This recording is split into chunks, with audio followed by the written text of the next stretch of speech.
Fabrice, je suis responsable du projet de Hammersmith pour Freycinet, en charge du projet de la conception jusqu'à la livraison des travaux. Alors, ce pont date de 1961, c'est un pont unique à l'époque, grandes innovations. Il souffre de 2 pathologies graves.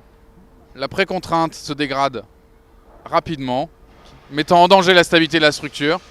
Les appareils d'appui sont bloqués, ne travaillent plus correctement, donc il faut les changer. Freycinet intervient ici en tant qu'expert de la précontrainte pour concevoir, proposer et développer une solution technique pour remplacer entièrement la précontrainte existante, pour répondre aux attentes du client, aux contraintes de sécurité et aux contraintes techniques pour assurer la vie du pont dans les années à venir. Ces travaux que nous faisons en 2014-2015, on a une grande première étape qui est ce qu'on appelle les câbles courts, qu'on voit derrière moi. Câbles courts qui amènent des renforcements locaux. Et la deuxième phase, qui commence en se recouvrant avec la première, c'est des câbles longs, beaucoup plus puissants, à l'intérieur, invisibles, qui vont apporter la précontrainte de continuité finale. Alors sur ce chantier, il n'y a pas une innovation, il y en a beaucoup. On a utilisé des matériaux qu'on utilise rarement en précontrainte. On utilise des bétons extrêmement résistants à ultra haute performance pour créer des bossages qui sont compacts, esthétiques et plus sûrs à installer. On utilise un système de précontrainte qui est un hybride avec le haubans qui nous a permis une installation plus rapide, plus sûre et plus efficace. On a conçu des machines. On a inventé des procédés d'alignement, des procédés topographiques très compliqués pour pouvoir s'adapter à une structure qui n'est jamais comme sur les plans.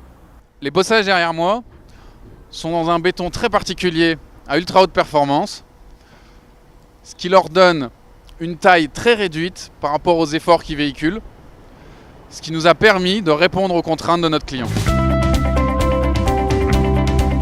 On est attentif à nos voisins immédiats, on travaille beaucoup de nuit, parce que ce qu'on fait la nuit permet d'éviter certaines nuisances de jour. On est aussi impliqué à une échelle beaucoup plus grande. Ici, on est sur un nœud de circulation extrêmement important. Si on rate quelque chose, il y a des bouchons 5 km plus loin. Donc tout ça, c'est de la programmation et c'est de la réactivité au quotidien dès qu'on est impliqué avec le trafic.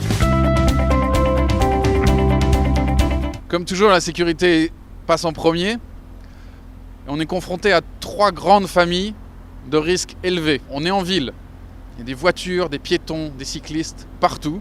On travaille beaucoup en hauteur. Nos ouvriers passent la majeure partie du temps entre 2 et 7 mètres de haut. On sait tous que c'est un risque élevé. Et on travaille dans un pont, qui est un espace difficile d'accès, confiné et difficile d'évacuation.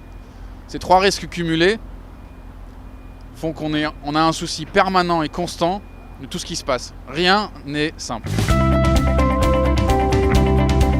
On identifie l'ouvrage et on propose des solutions. Plus des 6 premiers mois de l'affaire, c'est le département technique avec nous ici.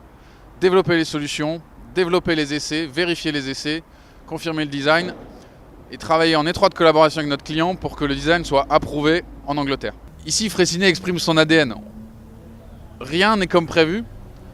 On a innové, on a inventé, on s'est adapté, on a trouvé des solutions, on a su les mettre en œuvre et on a su les expliquer et les faire accepter. Et tout ça, chaque maillon est essentiel et tout ça, pour moi, c'est Freycinet.